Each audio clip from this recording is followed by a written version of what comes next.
नमस्कार। कितना बदला गुजरात डीडी न्यूज के इस कॉन्क्लेव की सीरीज में हम आप पहुंचे हैं राजकोट, रंगीले राजकोट में। राजकोट सौराष्ट्र का केंद्र बिंदु है और गुजरात में यह कहा जाता है कि यहां पर सत्ता का रास्ता जो है, गांधीनगर तक सत्ता का रास्ता जो है वो सौराष्ट्र से होकर गुजरता है। इसलिए सौराष्ट्र के अपने बहुत मायने हैं। हालांकि अगर सौराष्ट्र की बात करें तो यह वो इलाका है, 2017 के जब विधानसभा चुनाव हुए थे तो बीजेपी इस पूरे इलाके में कांग्रेस से पिछड़ गई थी। हालांकि बीजेपी की सत्ता में वापसी हुई, लेकिन यह सौराष्ट्र वो इलाका था जहां पर दरअसल कांग्रेस ने बीजेपी से ज्यादा सीटें ली थी। तो यह एक तरह से कह सकते हैं ये वो इलाका है जिसने पिछली बार कांग्रेस को ये उम्मीद दी थी कि उसका वनवास खत्म होगा। लेकिन इस बार क्या हालात हैं, क्या कुछ हो रहा है सौराष्ट्र में, इन सब पर बात करेंगे। हमारे साथ एक बहुत खास शख्सियत है, हमारे साथ इंद्रनील राजगुरु जी हैं। तालियां बजाकर जोरदार स्वागत कीजिए इंद्रनील राजगुरु जी का। इंद्रनील राजगुरु जी बहुत जो है, मैंने रंगीला राजकोट का, तो इनकी शख्सियत भी बड़ी रंगीली है। और मैंने रास्तों का जिक्र किया कि भाई जो है दरअसल गांधीनगर पहुंचने का सत्ता का रास्ता यहां से जाता है। तो अगर आप राजकोट आएंगे और अगर आप चुनाव के बीच में राजकोट आएंगे तो ऐसी कोई सड़क नहीं होगी जहां इंद्रनील राजगुरु जी के बड़े बड़े पोस्टर ना दिखाई दे। इंद्रनील राजगुरु जी, मैं कितना बदला गुजरात पर आऊं उससे पहले ये आपसे पूछना चाहता हूं, कितने बदले इंद्रनील राजगुरु जी? क्योंकि 2012 से लेकर 2022 में हम हैं। बीते 10 साल में आपकी राजनीति में बड़े बदलाव हुए। 2012 में आप यहां से विधायक चुने गए राजकोट पूर्व से, फिर उसके बाद 2017 में आप विजय रूपाणी जी जो मुख्यमंत्री बने उससे चुनाव हारे। 2018 में आपने कांग्रेस छोड़ दिया। आपने कहा कि भाई जो लोग आपके विरोध में काम कर रहे थे, हराने के लिए काम कर रहे थे, उन सबको जो है कांग्रेस ने इनाम दे दिया। आपने इस नाराजगी में कांग्रेस छोड़ दी। फिर 2019 में आप वापस कांग्रेस में आ गए, कांग्रेस के लिए आपने प्रचार भी किया। फिर आप आम आदमी पार्टी में चले गए 2022 में। फिर कहते हैं कि आम आदमी पार्टी अब छोड़ करके आप दोबारा कांग्रेस में आ गए, अब दोबारा कांग्रेस के टिकट पे चुनाव लड़ रहे हैं। तो ये इंद्रनील राजगुरु कितने बदले? एक बार आम आदमी में गया, वही एक ही बदलाव है।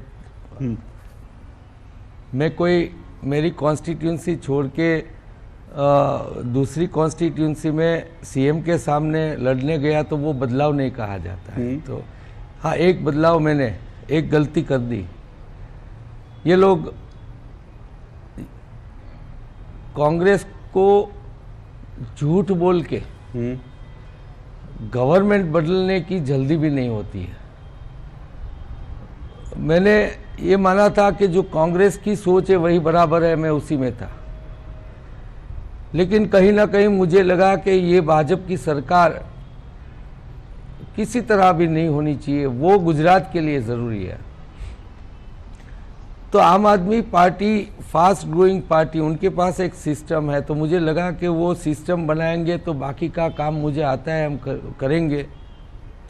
तो मैंने देखा ये बोल रहे हैं हम बिन भ्रष्टाचारी है, तो ऐसा भी मैंने नहीं देखा।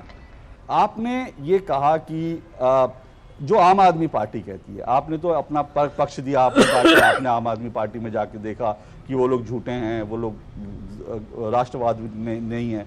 लेकिन आम आदमी पार्टी ये कहती है, उसके नेता, कल मेरी किसी से बात हो रही थी, उन्होंने कहा कि भाई आप, क्योंकि सब लोग गूगल करते हैं तो जो रिचेस्ट कैंडिडेट आता है उनमें आपका भी नाम आता है। और आपने ये बात, एक जगह मैंने आपका बयान देखा भी, आपने कहा कि भाई मैंने एक बार पैसे दे दिए तो ये लोग पैसे के, आम आदमी पार्टी इतने, वो लोग पैसे दे दिए तो मेरा पोस्टर में दूसरे तीसरे नंबर पे फोटो आ गई। एक बार मैंने पैसे नहीं दिए तो मेरी फोटो नहीं लगी। तो आम आदमी पार्टी के नेता कहते हैं कि भाई आप अपने पैसे के दम पर ये चाहते थे कि आम आदमी पार्टी आपको मुख्यमंत्री पद का कैंडिडेट डिक्लेयर कर दे, वो नहीं किया, इसलिए इंद्रनील राजगुरु वापस कांग्रेस में चले गए। ठीक है, वो कोइंसिडेंस था कि जब उन्होंने अनाउंस किया सीएम फेस, उसके पहले की 4 सभाओं में मैं केजरीवाल जी के साथ नहीं गया था।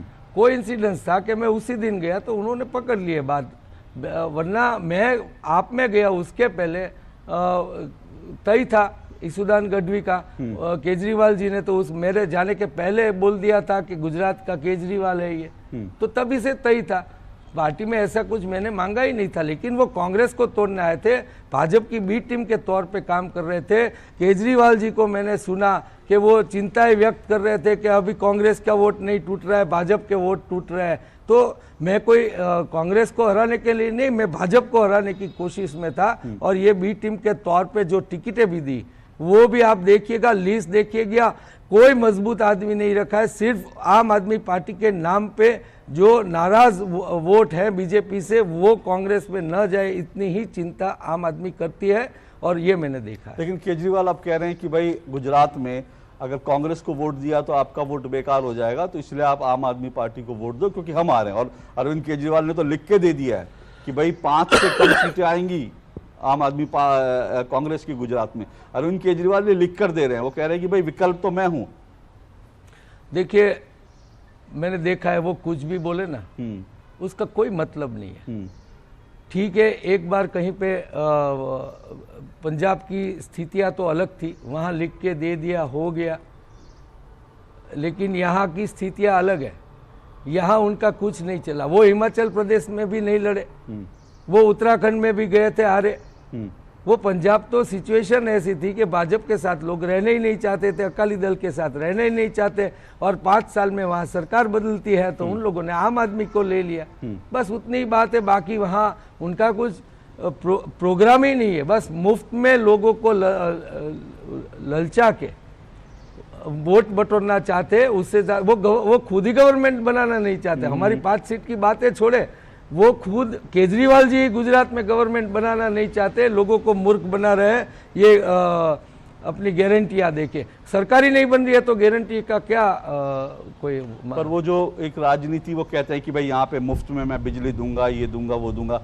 क्योंकि हम राजकोट में है, मैं किसी से बात कर रहा था, उसने बोला राजकोट में शायद 20-1 हजार जो है उद्योगपति हैं, और मतलब अच्छे यहाँ पर लोग ऐसे हैं जो उद्योग धंधा करते हैं, और उसके बाद जो अपने पैरों। तो वो कहते हैं कि भाई हम राजकोट को, सौराष्ट्र के लोगों को मुफ्त का कुछ नहीं चाहिए, इसलिए जो अरविंद केजरीवाल कहते हैं मुफ्त दे दूंगा, उससे हमारा कोई सरोकार नहीं है। लेकिन क्या ये एक मुद्दा है यहाँ पर?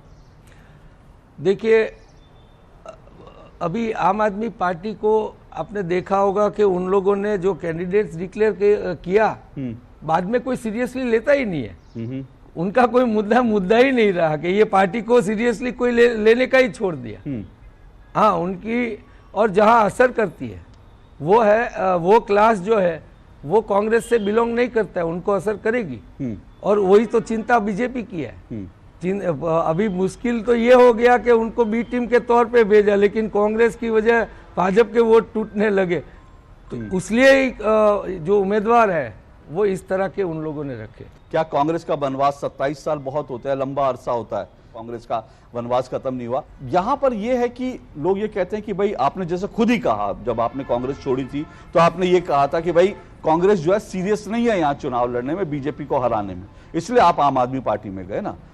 आपको लगता है अब कांग्रेस सीरियस है? क्योंकि अभी भी जो है यहां पर चुनाव है, राहुल जी 1-2 सभाओं के लिए आते हैं, नहीं आते। मैं सुबह से कई कांग्रेसियों से मिला, एक ऐसे व्यक्ति से मिला जो 1975 में कांग्रेस के विधायक चुने गए थे यहां से, राजकोट से। 1975 में इंदिरा जी के समय में उन्होंने इंदिरा जी के साथ काम किया। वो कहते हैं कि कांग्रेस के लोग यहां पर आते ही नहीं, कांग्रेस के लोग पूछने नहीं आते, हाय हेलो नहीं करते, एक दूसरे का हालचाल नहीं पूछते। बोले कैसे जीतेगी कांग्रेस?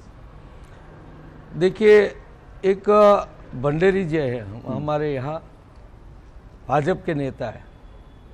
आज से तकरीबन 15-20 साल पहले मुझे बोला कि आपकी कांग्रेस सत्ता पे नहीं आएगी 15 साल। मैंने बोला भाई हमने क्या इतने ऐसे, हमारे क्या कर्म है कि हमारी नहीं आएगी? तो बोलता है कर्म को छोड़िए, लेकिन हमारा जैसा नेता आपके पास नहीं है। मोदी जी सीएम थे तब यहाँ। तो मैंने हाथ जोड़ के प्रार्थना की, भाई 5 साल और हम ना आए, वो जोड़ दे तुझे अच्छा लगे तो। लेकिन मैं महादेव से प्रार्थना करता हूँ कि तेरे जैसा नेता मेरी पार्टी का ना बने, ऐसी मैं प्रार्थना करता हूँ, ऐसा उनको बोला था। देखिए, हम यहाँ सीरियस है, लेकिन हम इन लोगों को जितना झूठा नहीं बोलेंगे, लोगों को सत्ता पे आने के लिए नहीं बोलेंगे। ये मैंने भी समझा बाद में कि सत्ता ही पाना वो कोई पार्टी का, सीरियस पार्टी का आशय वो नहीं हो सकता है। तो अब देश को, पार्टी की फर्ज ये है कि कोई देश में सत्ता पे आए तो उसको आगे बढ़ाए। अभी हमारा गुजरात बेहाल है, आपने ठीक लिखा है, गुजरात कितना बदला गुजरात। हाँ, यहाँ पे पहले गुंडागिर्दी नहीं थी, अभी आ गई है। महंगाई इतनी नहीं थी, आ गई है। भ्रष्टाचार इतना नहीं था, आ गया है। पुलिस को लेके, पुलिस जैसे बिहार में होता था पुलिस ही गुंडों को साथ में रख के गुंडागर्दी करती है। इतना दबाव लोगों में नहीं था। आज भाजपा के खिलाफ एक सभा भरनी हो या सभा में जाना हो कोई आदमी को, वो भी डरता है। ये डर का माहौल गुजरात में बनाए रखा इन लोगों ने, तो ये बदला है गुजरात। गुजरात विकसित था ना, तो देखो गुजरात में इन लोगों ने कुछ नहीं बदला, जो कांग्रेस ने किया उससे ज्यादा कुछ नहीं किया। मैं पूछना चाहूंगा कि नर्मदा डैम की सोच हमारी थी, 99% काम हमने किया था। हर एक गुजरात का डैम कांग्रेस ने बनाया, एक डैम पूरे गुजरात में ये पार्टी ने नहीं बनाया है 27 साल में। उन्होंने सब स्कूल, जो हमारी स्कूलें ग्रांटेड थी और जो सरकारी स्कूल में वहीं सब पढ़ते थे, प्राइवेट स्कूल नहीं थी 27 साल पहले। नर्मदा डैम की बात कर रहे हैं, नहीं उस पे आऊंगा मैं। आप बाद में हॉस्पिटल की बात करो तो इमरजेंसी में आदमी सरकारी हॉस्पिटल में जाता था क्योंकि सबसे बेहतरीन डॉक्टर वहां रहते थे। आज डॉक्टर ही पूरे वहां नहीं रखते। नितिन पटेल ने विधानसभा में मुझे बोला कि हमको डॉक्टर नहीं मिल रहे, तो प्राइवेट हॉस्पिटल को कैसे मिल रहे हैं, सरकार को नहीं मिल रहे। ऐसी बेहूदी स्थिति में गुजरात को इन लोगों ने 27 साल में डाल दिया। एक गरीब को साइकिल देते हैं तो गरीब मेले में बुलाते, उसका अपमान करते कि ये लो तुम गरीब हो, ये साइकिल लो। ऐसी हालत ये भाजपा वालों ने 27 साल में करके रखी है। और आज गुजरात का व्यक्ति जागा है, उठ के कहना चाहता है, बदलाव चाहता है और उसलिए कांग्रेस के साथ रहना चाहता है। 27 साल तक कोई पार्टी झूठ बोल के लोगों को थोड़ी बेवकूफ, गुजरात के लोग इतने भी,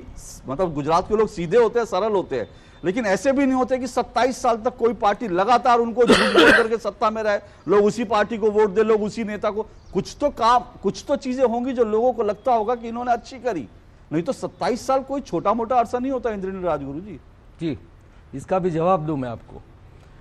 देखिए, जो इंडस्ट्रियलिस्ट है, जो कास्ट के मुखिया हैं, जो रिलीजियस के मुखिया है, इन सबको दबा के रखा है।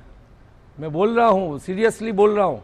और कोई भी व्यक्ति, कोई भी कास्ट वाला, कोई भी मेरे सामने बैठ के बोल दे कि उस पर दबाव नहीं है, तो मैं जो वो कहे वो हार जाऊं। मतलब आप ये कह रहे हैं कि जो जातिगत नेता होते हैं, उद्योगपति होते हैं, गुजरात के लोग उनके कहने पे वोट दे देते हैं? नहीं, उन पे दबाव है। हाँ। उनके मुंह से बुलवाया जाता है, वो कंपलसरी बुलवाया जाता है। उनको नापसंद हो जब तब भी बुलवाया जाता है, वरना व्यक्तिगत तौर पे आप हमको परेशानी होती है, ऐसा बोलते हैं वो लोग हमको। उनके द्वारा कहलाया जाता है कि जो भी है लेकिन ये ठीक है, जो भी है लेकिन ये ठीक है। स्कूल मोदी जी की सभाएं होती है तो भाई अपने आप लोग आए। देखिए, अभी सरकारी तंत्र नहीं मिल रहा है तो मोदी जी की सभा दोराजी में भी ठीक नहीं गई। पूरा सरकारी तंत्र का, पूरे पुलिस का, पूरे कलेक्टर तंत्र का चुनाव में भी उनका उपयोग होता है। ये इन लोगों पे दबाव भी डाला जाता है। गुजरात में हर कोई जो भाजपा के लिए काम, खुद भाजपा का कार्यकर्ता दबाव में होता है, मैं ये कहना चाहूंगा।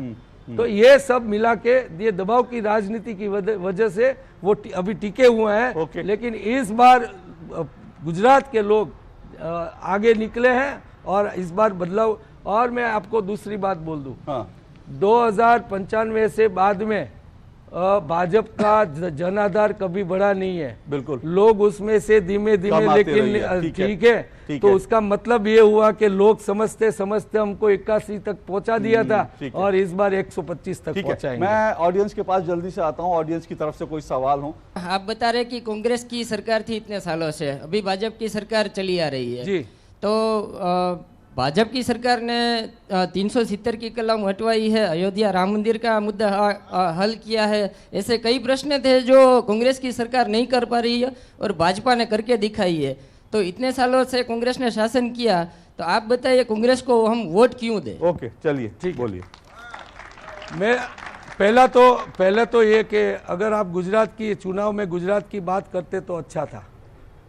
दूसरी बात यह है कि कश्मीर एक समझौता था और हमारे जो एक्स वड़वा थे, मीन्स हमारे जवाहरलाल जी थे, सरदार पटेल थे, उन लोगों ने कुछ प्रॉमिस किया होगा तो समझ के किया होगा, उसको तोड़ना नहीं चाहिए।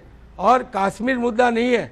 आज गुजरात में कश्मीर को दिखा के आप ये जताना चाहते हैं भाजपा वाले कि भाई हम महंगाई भूल जाओ, आप पेपर फूटते जिसके साथ युवाओं के नसीब फूटते वो भूल जाओ। आप मोरबी का भ्रष्टाचार से टूटा हुआ पुल भूल जाओ, आप सब भूल जाओ। आप कश्मीर देखो यार, कश्मीर से पेट नहीं भरता है ये महंगाई में। मेरी बात यह है कि आज मुद्दा देश का नहीं है, आज गुजरात का सवाल है। गुजरात में पुलिस स्टेशन में जाने के वक्त आदमी डरता है, वो मुद्दा है, कोई कश्मीर मुद्दा नहीं है। आज गुजरात के चुनाव है, यहाँ विधानसभा में कैसे लोग बैठते हैं, कौन चीफ मिनिस्टर बनता है, कौन मिनिस्टर बनता है, कितने अनुभवी हैं और उन लोगों ने क्या किया। कोरोना काल में पूरी मिनिस्ट्री बदलने से उनसे भी जूनियर लोगों को बिठा दिया, ये क्या मामला है। और उस पर थोप दिया कि विजय भाई गलत थे, कोरोना हैंडल नहीं कर पाए। तो विजय भाई तो आपकी पसंदगी थे, अभी भी आपकी पसंदगी है। मोरबी तो पुल टूटा, अभी एक और बदल देंगे। ये क्या मुद्दा ये है गुजरात का। ओके, ठीक है। मुद्दा जनता के मुद्दे जनता अपने आप तय कर लेती है और जाहिर सी बात है समय इतना ही है।